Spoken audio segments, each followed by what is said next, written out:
Hi there, and welcome to the Alberta Update. A look at what's happening in your province. I am your host, Bruce McAllister. Coming up on the program today, we will speak with Environment and Protected Areas Minister Rebecca Schulz. We will have the Justice Minister and Solicitor General Mickey Amery pop by, and all of the news, all of the projects that your government is up to, we'll try to cover. But first, as we always do, we say good day to the Premier, who once again has had a very busy week. Good day, Premier. Thanks for popping by.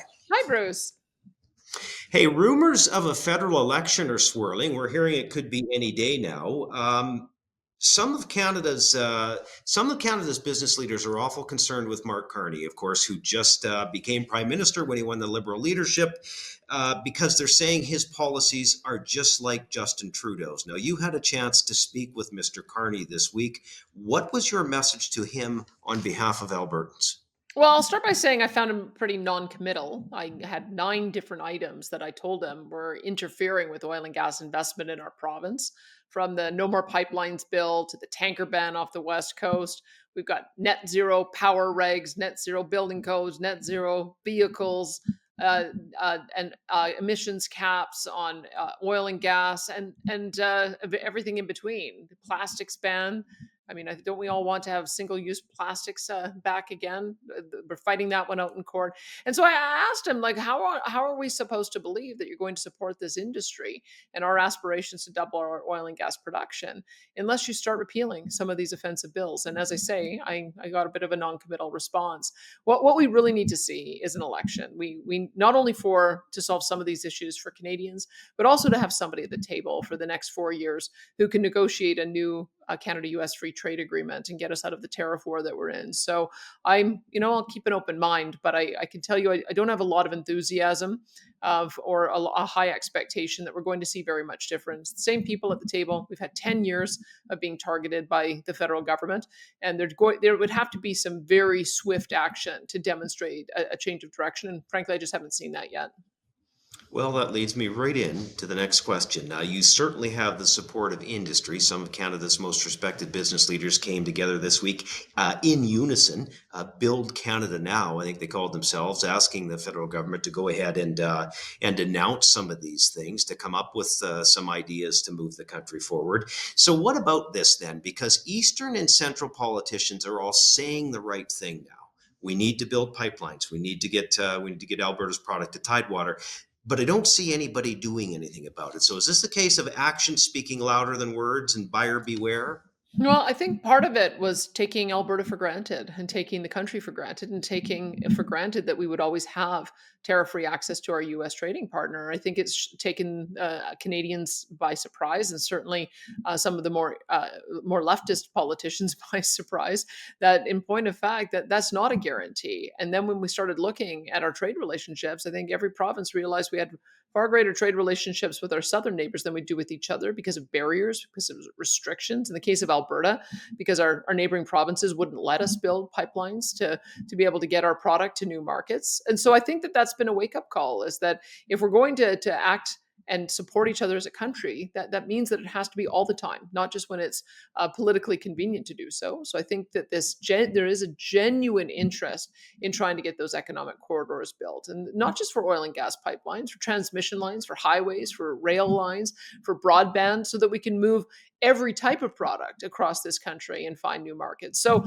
I'm feeling like there is a genuine interest in doing that on the part of the business leaders, on the part of the provinces. I guess we have to see what kind of commitment we get from the federal government to move forward on that. They certainly haven't in the last 10 years. Exactly. And like you said, Premier, at the start of this, an election would be the best thing for all of Canada at this point. Hey, I will be speaking with your Justice Minister, Mickey Amery, in a few minutes. We're going to be talking about the Critical Infrastructure Defense Amendment Act, which was introduced this week. Let's talk about this as well. Is this another case of making sure we keep the federal government in its lane? Well, completely. Remember, there's 2 things that the federal government did. One is they announced that they were going to have an emissions cap on oil and gas, which we know because it's such aggressive targets would act as a production cap. That would be the only way that it would could be achievable, is to actually shut in production. At the same time, they made it illegal for companies to talk about their emission successes, calling it greenwashing. And so you can't even have an energy company that's allowed to talk about the significant success that they have had in using technology to reduce emissions. So when we looked at that, we said, fine, for us to be able to tell Alberta's story, we'll be the ones who own the emissions data. We'll be the ones who celebrate it and are able to put it online, because you can't, the federal government carved out an exclusion in the law so that provinces can actually talk about their emissions successes. But more importantly, we're simply not going to let the federal government stand in the way of our oil and gas production anymore. On the grounds, they're using a pretext that it's about emissions. We know it's not. We know it's about keeping it in the ground. And that's part of the reason why we're exercising our rights under Section 92 of the Constitution, to make sure that we have the full authority to develop our resources, and we're prepared to defend it.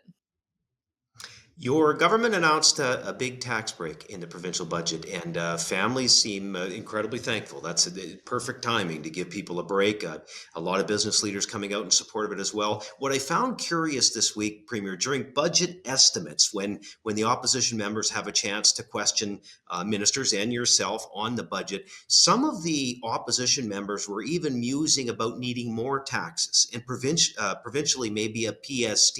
That's counter to what you and your government believe, of course. Explain the difference and why you are so locked in on giving people tax breaks. Well, one of the proposals that was, or mentions that happened as we were going through looking at the budget, is an NDP member said, well, why don't you have the same tax structure as British Columbia? Well, just go across the border and see what kind of tax structure British Columbia has. They had a carbon tax up until recently. They have a sales tax, and they have those are the kind of things that are generating more revenue for the province, but it's taking it out of the pockets of hardworking British Columbians. So what I have heard is the opposite. What I have heard is that Albertans want us to find a new source of revenue from investing our substantial Heritage Savings Trust Fund assets. That's what we're going to do. We're going to grow that to $250 billion so that it ultimately can generate a new source of revenue without having to raise taxes on Albertans. We've got the lowest corporate income tax rate in the country of 8%. It's resulted in new businesses starting, and they're paying more in corporate tax revenue than they were before. But importantly, we've now matched that 8% with the low 8% rate on personal income taxes, to put $750 back in the pocket of every tax-paying Albertan, so that they're able to spend it on the things that matter to them as we go through this tariff crisis. So we just have a bit of a different approach. We think that the best people to decide how their money should be spent is Albertans, and we have to make sure that we're taking as little as possible to deliver on the services that matter to people, and not a penny more. What a novel concept. Premier, one more quick one. We're bouncing all around here today, but the RMA, the Rural Municipalities Association, held their conference in Edmonton this week. You spoke at it. Your ministers were there. They listened. They did roundtables. They took questions from many of the provincial municipal elected politicians. One of the things everybody was talking about was the province's job in cutting red tape and making approvals and timelines better. Is that something we could see on the municipal level? Can you speak to what Minister Nally has done? Oh, sure. Our red tape reduction minister, Dale Nally, we've hit our 33% reduction target on red tape, saving $2.9 billion for businesses. But the next step he took was to go and look at how many permits we require to be able to have permission to go ahead and start on new job creating ventures. And we have 490 different permits at the provincial level. But just by shining the light on that, the waiting time to get those approved has already been reduced by 20%.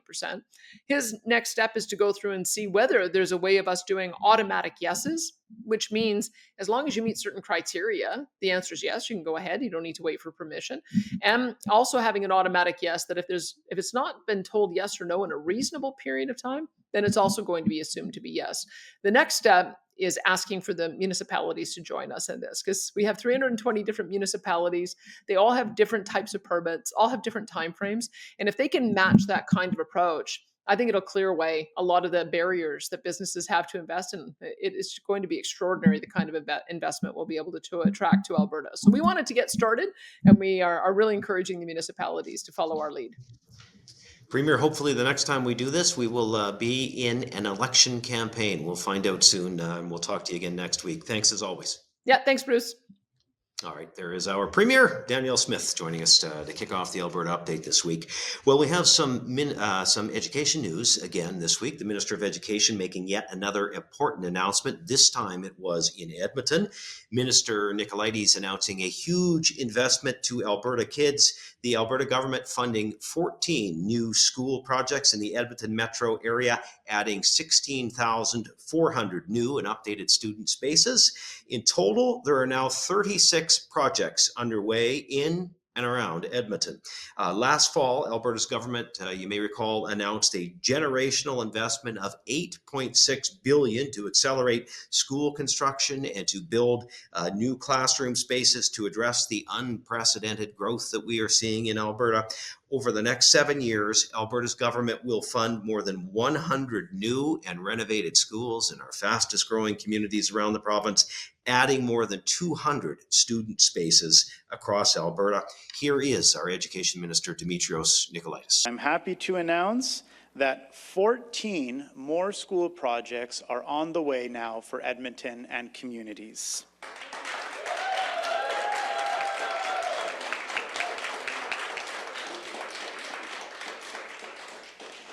As you can tell, I'm sure, by some of the cheering, and that these schools are desperately needed. Edmonton is one of the fastest growing cities and communities in all of Canada, and the need for space is urgent.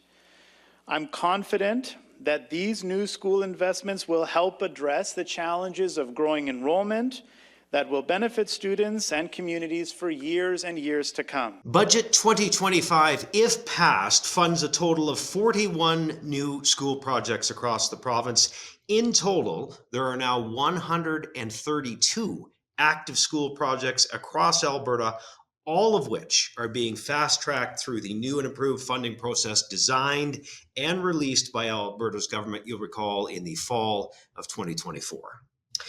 Justice Minister Mickey Amery dropped some new legislation this week. The Critical Infrastructure Defence Amendment Act aims to protect Alberta against federal government overreach and protect public safety. And joining us now to talk more about it is the Justice Minister and the province's Solicitor General, Mickey Amery. Good day, Minister.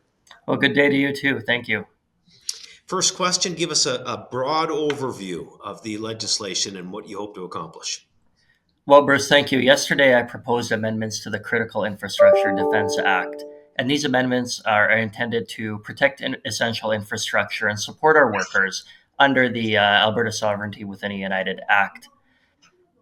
If the legislation is passed, we intend to update the definition of essential infrastructure so that we can include facilities where oil and gas production and emissions data and records are held, as well as create what we've said before, which is a 2-kilometer deep buffer zone north of the Alberta-US border. This is about public safety. This is about protecting Albertans, and this is about protecting Alberta from federal overreach. Okay, a couple of things I want to follow up on, Minister. First of all, can you explain the connection you just mentioned between the Sovereignty Act, that motion passed in December, and this legislation? Absolutely. So as you mentioned, the Sovereignty Act passed in the Legislative Assembly in December, and it called for a number of measures to stand up to Ottawa's overreach into proposed oil and gas emissions cap regulations. First of all, I want to make it absolutely clear. We know that these emissions cap regulations are unconstitutional. We have a new Prime Minister. I would encourage the Prime Minister to read and familiarize himself with the Constitution.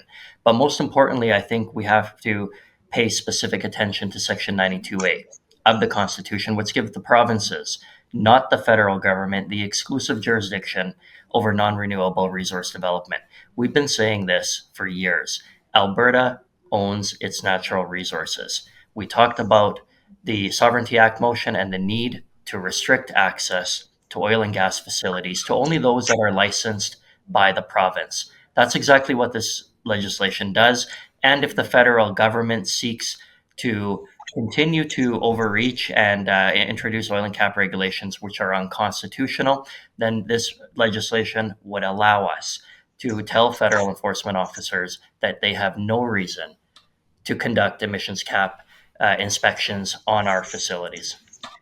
That is crystal clear, that explanation. I've heard the Premier say the exact same thing many times. And you should know Environment Minister Rebecca Schulz is going to be joining us in a few minutes to talk a little bit more about some of this and how it impacts her ministry. Minister, what about the 2-kilometer border zone into the Act? Explain why that's imperative and why you're going that route. Well, it's imperative because I think as Canada and US are in alignment when it comes to border security. Our government introduced a plan to secure the Alberta-US border to crack down on the illegal activity and keep illicit drugs out of our province. This is a shared initiative. One of these commitments to secure the border was the idea to create a 2-kilometer deep border zone. And we wanted to enact legislation that would designate it as essential infrastructure. The idea is this: if we include a 2-kilometer border zone within the definition of essential infrastructure, we will provide our peace officers with the tools that they need to protect the area from trespassers, from interference, or from people who are willfully damaging the area or facilities when they have no lawful right to be there. I'm proud of this initiative. I'm proud of all of the border measures that we're bringing forward. Our Minister of Public Safety and Emergency Service has been working relentlessly to develop this border security plan along with Alberta Justice. And with this 2-kilometer zone in place, it's just one of the things that we're doing to combat crime and prevent drugs from coming into our province. Well, I was just going to say, Minister Mike Ellis would be happy to hear you saying the things that you are today. He's been on the show and talked about the same things many times and the importance around the border. Hey, it looks like we could have a federal election anytime. Who knows what will happen there? But in light of the fact that we'll have a new government, that we have tariffs in the United States and dealing with that government, does that make this legislation even more important? Well, I think it does, and I'll tell you why. I don't think that there's been a better advocate for Alberta and Canada than Premier Danielle Smith. From the first day, Premier Danielle Smith has been working relentlessly to work with our neighbors to the south to develop policies and programs and initiatives to sell the idea of Alberta to our neighbors in the south. This ongoing tariff dispute has proven now more than ever that Canada must build, and it must build big, and it must build fast, and it needs to reach markets all across the world.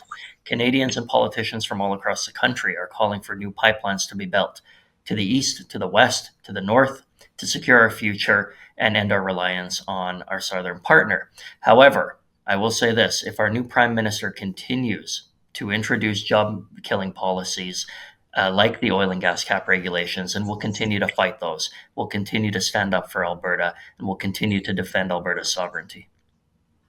100%. Absolutely. Couldn't say it any better. Minister, thank you for this, for explaining the legislation, for joining us today. My pleasure. Thank you very much. There is our Justice Minister, Mickey Amery, on the Alberta Update with us. Well, the Government of Canada, speaking of building, has approved the City of Calgary's revised business case for the Green Line LRT project, and that meets the provincial requirements of connecting to the red and blue lines downtown, the new event center, and as far south as Shepherd. So what does this mean? Well, this approval ensures that the matching federal funding commitment of $1.53 billion for this critical project, and that construction can finally begin after a decade of delay since 2015. The new Green Line alignment saves more than $1 billion in tunneling costs with elevated alignment throughout downtown, and enables the city to add 5 more stations, increase the length by 76%, and serve 60% more commuters. The City of Calgary is responsible for delivering this project. Tenders for construction will go out in spring of 2025 with the focus to utilize local construction companies.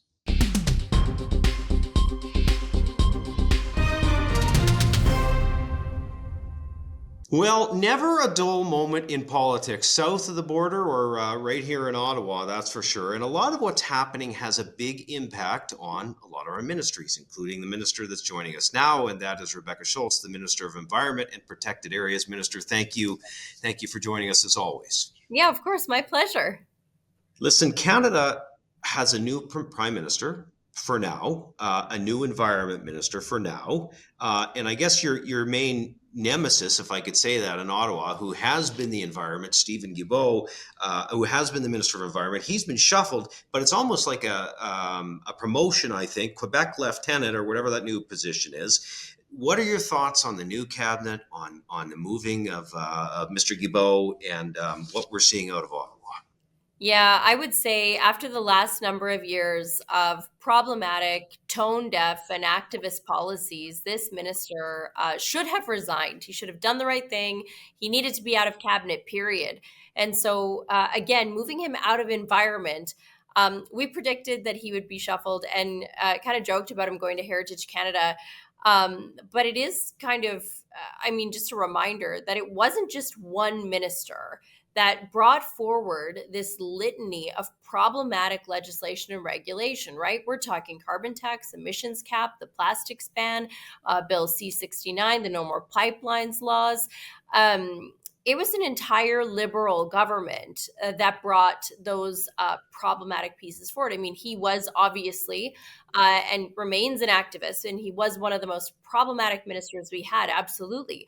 But now what we see is, before we had Justin Trudeau, I would say a prime minister who just went along with this activist, radical environment minister. But now we have a prime minister in Mark Carney who shares those very strong activist beliefs. Everything he has written and said on climate and economic policy over the last 5 years, his ardent support for carbon taxes. He believes in everything that Minister Guilbeault did in his time in environment. And I think that is going to be telling. I think it's going to be very problematic for this government. And it keeps the Liberals where they're in a position where they're completely out of touch with the vast majority of Canadians, but also the reality of what's happening right now. When we see the need shifting to focus on economics, our industry, and supporting, of course, not only Canadian but global need for safe, affordable, reliable energy and energy security. Well, listen, you covered a lot of ground there. In fact, I was going to ask you, one of the questions I was going to ask you was going to be about the new Prime Minister, Mark Carney. You've addressed that, and you'll be probably not surprised at all to know that your comments were pretty much bang on with the premiers who we had on a few minutes ago. So let's go to this. The Parliamentary Budget Officer released a report on the federal government's proposed oil and gas cap, and it's damning. It validated much of what you have been saying, what Alberta has been saying, what industry has been saying for the last year. And as we watch the feds fight with the independent PBO afterward, you have to wonder, what is your reaction to that? The fact that they're not accepting that emissions cap remains, that de facto production cap. Yeah, it's not surprising, but as you said, seeing what came out from the Parliamentary Budget Office really does support and vindicate the position of Alberta, of our Premier, of our government, of our industry, and really supports everything we've been saying over the last number of months. So what the data says is that this will absolutely cut production by up to 4.9%, just about 5%. And also there is potential for up to 54,000 jobs lost.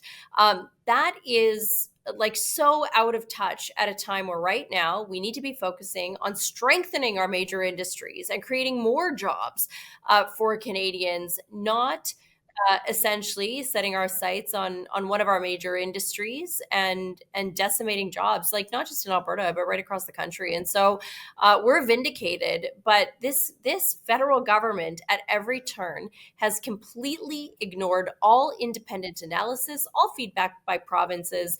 And now we're seeing again their own Parliamentary Budget Officer confirming what we've said all along. And they just continue to ignore it. And so while you have some ministers out there saying, yes, we support, Canadian energy. Sure, if you supported Canadian energy, you would start repealing and walking back some of these problematic policies like the production cap. Yes. Pierre Poilievre, on the other hand, the federal Conservative leader, said he would get rid of the industrial carbon tax. The industrial carbon price as they would call it. Mark Carney, however, says that price is required. It is required for trade, and removing this price would harm our trade relationships. What is your reaction to those comments, both by Pierre Poilievre and by Mark Carney? Yeah, we welcome Pierre Poilievre's announcement. This should absolutely be returned to an area of provincial jurisdiction, because obviously managing the emissions of our major industry goes hand in hand with managing energy production in our province. I often say, look, Alberta industry was doing the right thing for the environment, focused on reducing emissions long before this Liberal government came into office. What the Liberal government has done through their imposition of this additional federal carbon pricing system, and essentially the backstop. So it forces provinces to increase the carbon price, that level set again by the federal government. And what we've heard from industry is that increasing carbon price, which is set to go up to $170 per ton, is absolutely going to make our industry uncompetitive. And so if our industry is uncompetitive, again, we're not able to continue to maintain the jobs and the economies of Alberta and Canada, but we're also then not able to maintain our position as a jurisdiction of choice when it comes to safe, affordable, reliable energy. This is absolutely a problem. So we've been out talking to industry. Our own tier regulation is up in 2026, but with all of the uncertainty happening when it comes to the threat of tariffs from the US and all of the uncertainty happening at the federal level, we've been out talking to industry to say, hey, what could we do better? What's working? What's not? Because we cannot continue to make our major industries uncompetitive and then also expect them to deliver on all of the technology and innovation that we hope we're going to continue to see. And so again, it's out of touch. It's activism driving policy, which is scary coming especially from somebody who wants to continue to be the prime minister of our country. All right, one more quick one. Alberta has led the way in reducing emissions and environmental stewardship for years now while increasing production. I have heard you say that many times. Why do Eastern politicians not see that? It's almost insulting to industry and the great work that's being done. Yeah, it absolutely is. And I mean, methane is one great example where industry was working on reducing methane emissions, again, long before the federal government came along with their mandates and arbitrary limits and policies. It's the layering of all of these policies, their industrial carbon pricing, the oil and gas emissions cap, the clean electricity regulations, their methane regulations that really harm the competitiveness of our industry. On the other hand, and especially before this Liberal government came along, our approach in Alberta has always been to work with industry to say, okay, what do we need to do from a policy perspective? How can we incentivize? And that's essentially what the tier system had allowed us to do, was through the levy on heavy emitters, then re-incentivize emissions reduction in those industries. And we've got quite the story to tell when it comes to emissions reduction there. In methane, we surpassed our target of a 45% reduction 3 years ahead of schedule. We blew past that, and we were able to save industry $600 million. And if we had done it the way that the federal government wanted to do it, when we look at our per barrel emissions intensity, that's down in the oil sands by well over 20%, and that is expected to increase. Electricity emissions are down by 53%. We are leading the way. We're doing that by working with industry. And you know what? When it comes to global emissions, given our great work, the answer to reducing global emissions, and I'm not just saying this, I've heard it around the world. I know our premier has heard it around the world. I certainly heard it when I was in Japan just a couple of months ago. Because of all the great work we've done on the environmental side, we are a jurisdiction of choice. Countries from around the world see us not only as their answer to safe, affordable, reliable energy, but also to emissions reduction and doing the right thing for the environment around the world by displacing less responsibly produced energy. Continue your terrific work for sure, Minister. Thank you as always. We appreciate your time. My pleasure. Thank you so much, Bruce. There is Rebecca Schulz, the Minister of Environment and Protected Areas here in Alberta. Well, as the province grows, so too does the strain on our municipal infrastructure. That includes our recreation centers, our roads, and other public spaces. To help municipalities deal with these concerns, Budget 2025, if passed, increases capital funding through the local government fiscal framework by more than 13%. And this increase will provide municipalities with a predictable and reliable source of funding to help build, maintain, and modernize the public infrastructure that their residents depend on. Well, that does it for this week's Alberta Update, a first-hand look at what's going on in your province as we bring you interviews with the Premier and ministers. And we will continue to do this every week that the legislature is sitting. A reminder, you can find us on YouTube, on Rumble, and all of the socials as well. Thank you for being with us this week, and we will see you again next week. Good day.